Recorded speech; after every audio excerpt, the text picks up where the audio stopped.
Olá, minhas caras, meus caros, vamos continuar então a sistematizar um pouco os elementos que a gente está buscando em Platão, ao ler Platão, os elementos platônicos que são ainda hoje relevantes, que ainda hoje estão presentes na discussão sobre o conhecimento. No nosso último aula, no anterior, no vídeo anterior que eu deixei para vocês, a gente viu que, entre outras coisas, dois elementos são fundamentais, dois elementos a gente encontra no Platão, que são o ceticismo e a definição clássica de conhecimento como crença verdadeira justificada.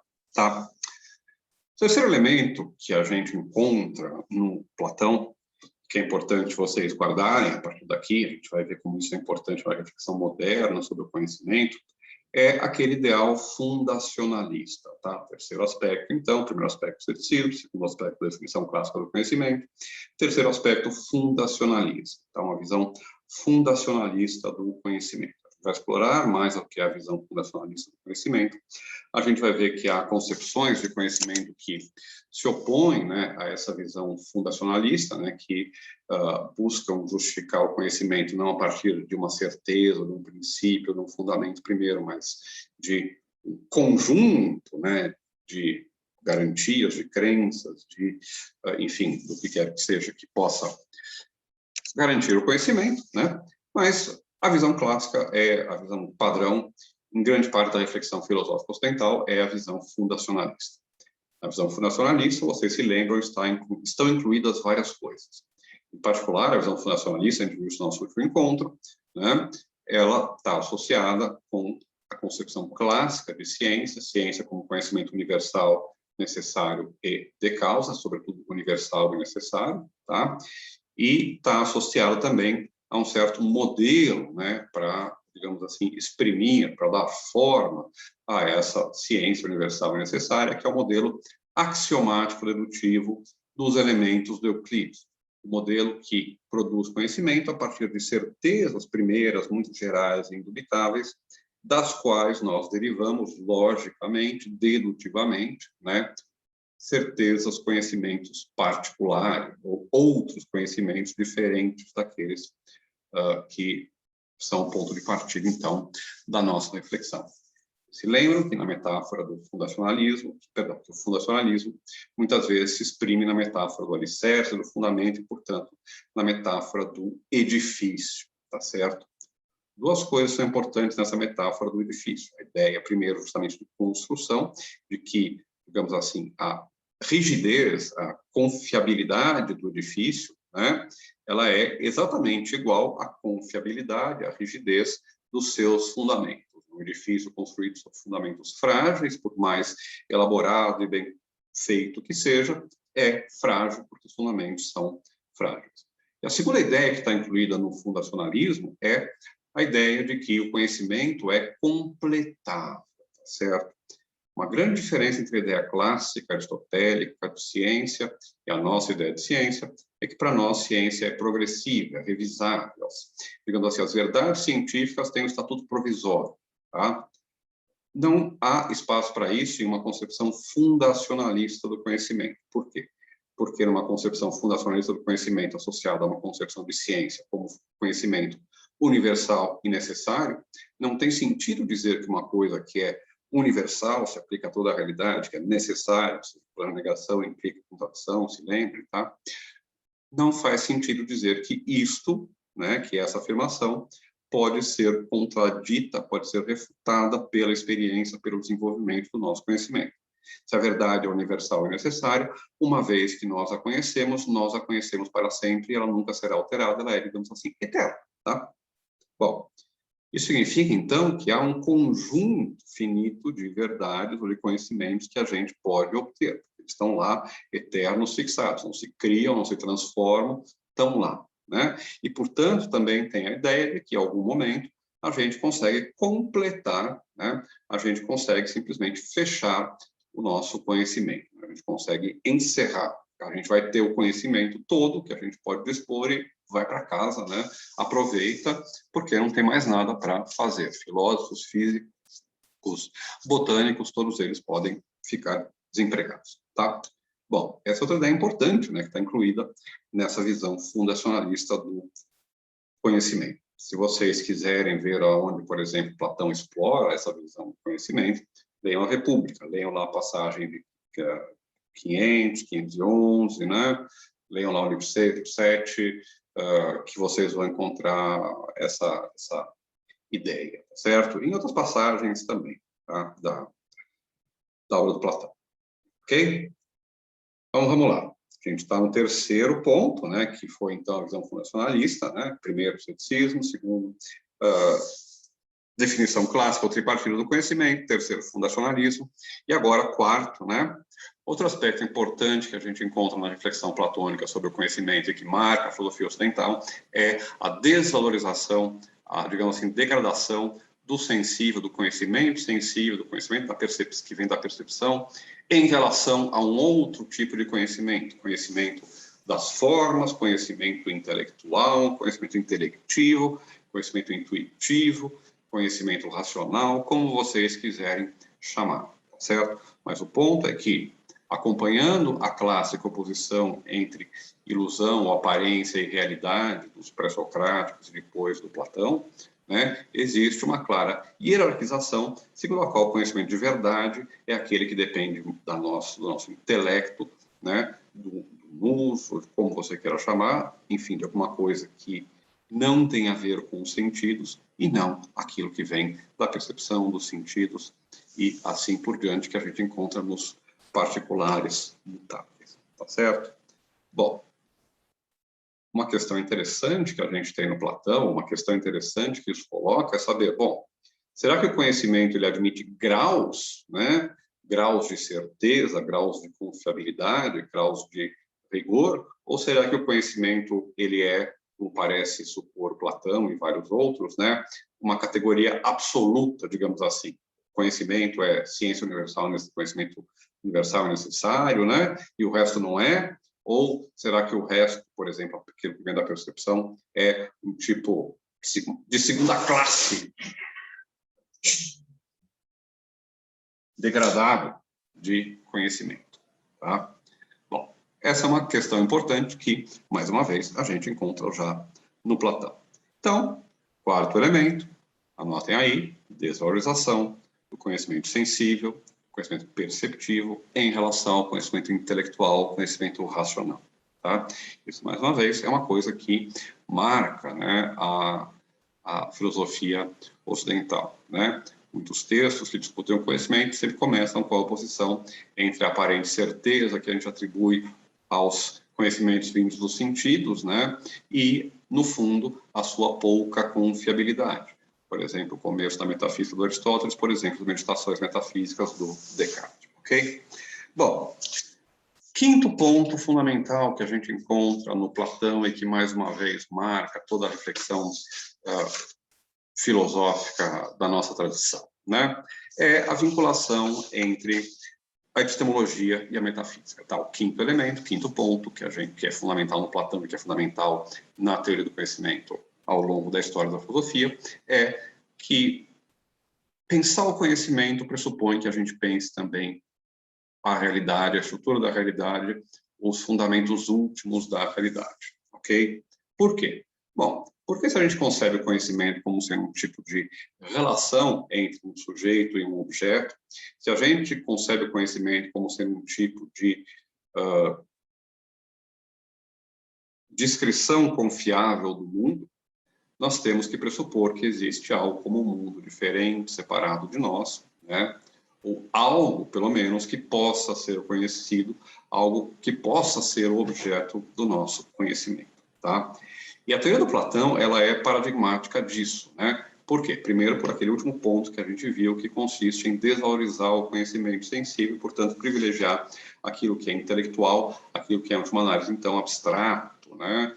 E não... E aí surge, então, a questão de saber como é que isso se vincula à realidade, né? Como é que, por exemplo, as formas, né, que garantem o nosso conhecimento se vinculam ao mundo mutável e sempre em mudança das aparências, né, das coisas particulares, tá certo?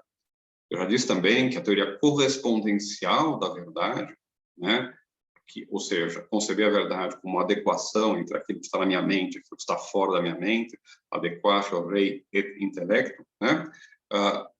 Conceber a verdade como uma correspondente entre o meu pensamento, a minha afirmação e a realidade, pressupõe conceber, primeiro, a natureza da realidade e também a natureza do sujeito que conhece a realidade, né? Então, uma metafísica, precisa de uma metafísica forte, substancial, né, para justificar isso, né?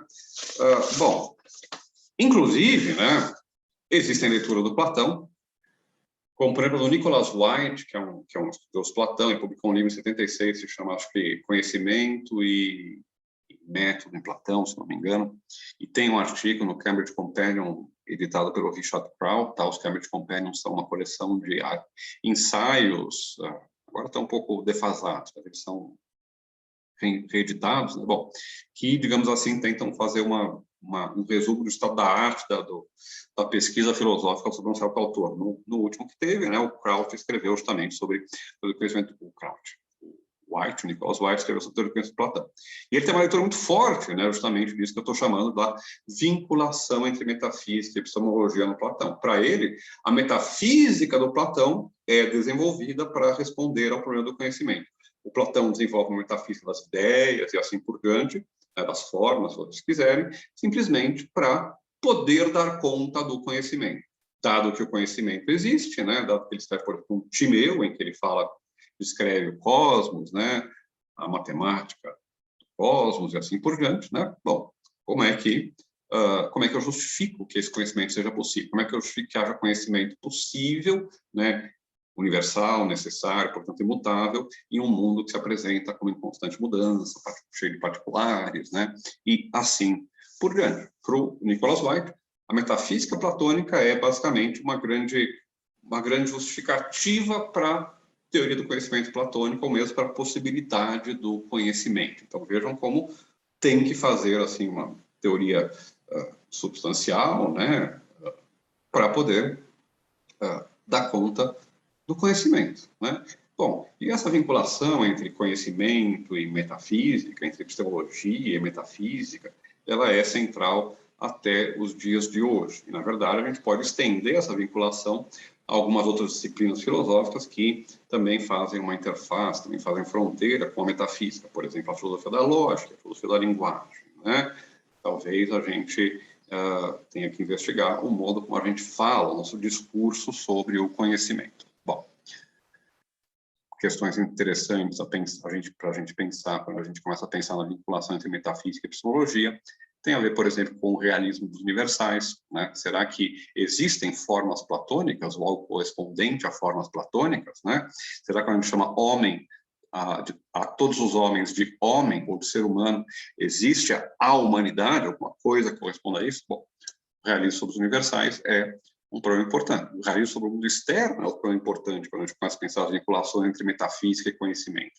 Os empiristas, esse problema fica muito claro na tese do véu do conhecimento, do problema do véu do conhecimento, né? Se o conhecimento é uma crença sobre o mundo externo, minha crença é constituída de ideias, né? E o mundo externo é constituído de coisas, né? Como é que ideias e coisas podem, ou sujeito e mundo podem entrar em contato, né? Por do véu das ideias. Isso é um problema que, se eu começo a vincular metafísica e epistemologia, aparece inevitavelmente, tá? Dois últimos elementos, tá? A investigação do Platão, embora ela não seja em primeira pessoa, no mesmo sentido que, por exemplo, ela vai ser depois de Descartes, tá? É uma investigação em primeira pessoa, em certo aspecto, tá? É a figura de Sócrates que pergunta aos atenienses concretos e particulares, né, Laques, Ânito, Cármides, quem quer que seja, alguma coisa. E é deles, de cada um deles, que ele quer extrair conhecimento, tá? Mais do que isso, quando também Platão define conhecimento como crença verdadeira justificada, ou crença verdadeira acompanhada de um logos, né? O logos é o pensamento. O logos corresponde ou remete ao pensamento. Não é o pensamento, tá? Sempre que eu falei que a tradução de logos é complicada, mas obviamente remete ao campo do pensamento. Então, é em Platão que a gente vê surgir uma tendência fortíssima na epistemologia ocidental, que é o internalismo. A tese de conhecimento, de certa forma, é uma questão que se resolve em primeira pessoa, pela introspecção.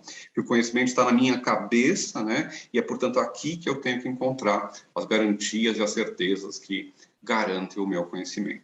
Contra essa visão internalista, existe toda uma leitura, uma tendência externalista, que não vê uma oposição entre mundo e sujeito, entre sujeito e objeto, ou, enfim, entre mente e matéria, mas sim, ao contrário, vê uma série de inter-relações, de interações nas quais sujeito, objeto, mente, corpo, matéria se constituem, né, reciprocamente, né, e, portanto, nós não temos conhecimento, nós produzimos, nós vivemos, nós, digamos assim, produzimos conhecimentos nas nossas relações sociais. Conhecimento é uma questão de algo que está aqui na minha cabeça, mas é, por exemplo, que é uma questão de eu interagir com a minha professora de matemática, meu professor de filosofia, a minha professora de biologia, para produzir conhecimento de matemática, filosofia ou biologia, né? Bom, essa concepção externalista do conhecimento se opõe à visão que, de certa forma, aparece em Platão, deriva de Platão, que tende a ser internalista, que tende a ser também, além de internalista, mentalista, né? O conhecimento é concebido como um tipo de situação ou estado mental do sujeito, né? Lembre-se lá no Menon, né? Quando o Menon fala do Sócrates como uma enguia que pica o sujeito, né? O estado de confusão do Menon reflete o estado de confusão do conhecimento que Menon possui, né? Porque o conhecimento é uma questão em primeira pessoa, uma questão de estados mentais, ou de situações do sujeito que investiga o conhecimento, tá? Então, sexto elemento, tá? Investigação internalista, mentalista em primeira pessoa, tá? E associado a isso, tá?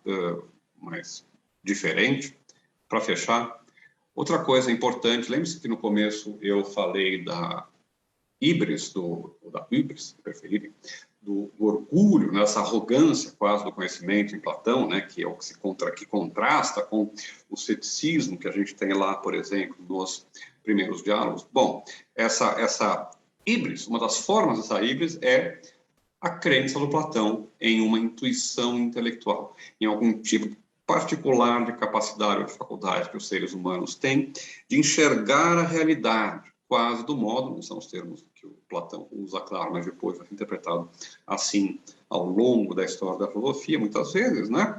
Como quase a capacidade que um Deus tem de conceber e perceber a verdade, do mesmo jeito que Deus, ao criar o mundo, conhece perfeitamente o mundo que ele cria, né? Nós, às vezes, chegamos quase lá e temos uma intuição intelectual da verdade, né? Essa ideia de que nós temos algum tipo de intuição intelectual da verdade, de que a intuição é um tipo de modo de acesso, intuição não sensível, intelectual mesmo, né?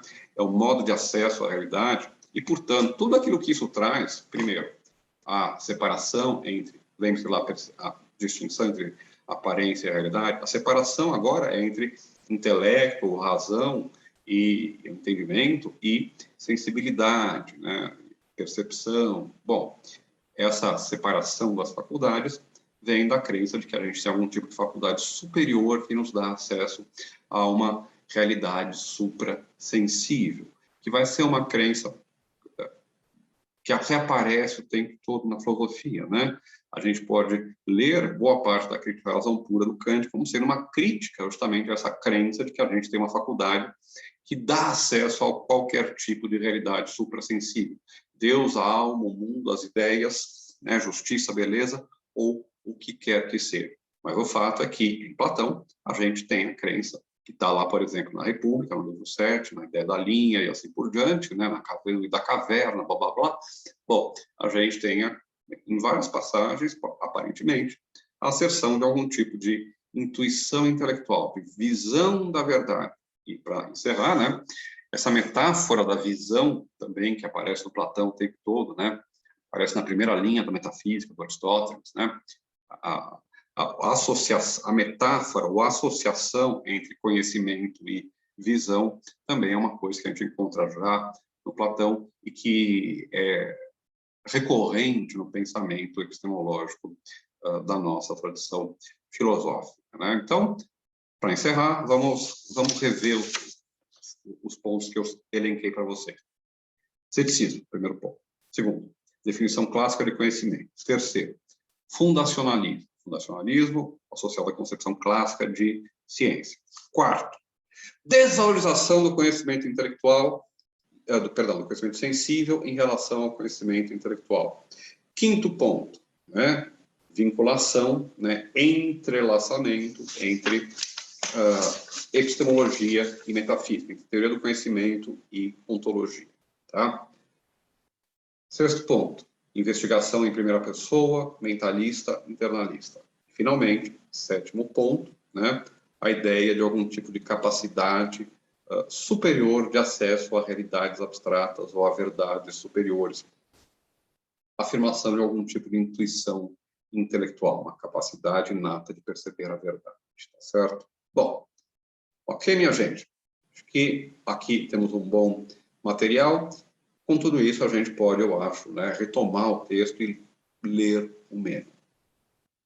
Ok? Vamos ficar por aqui, então. Até logo, meus caros, minhas caras. Até logo, meus manjericões. Até logo, meus tomatinhos. Nos vemos em breve.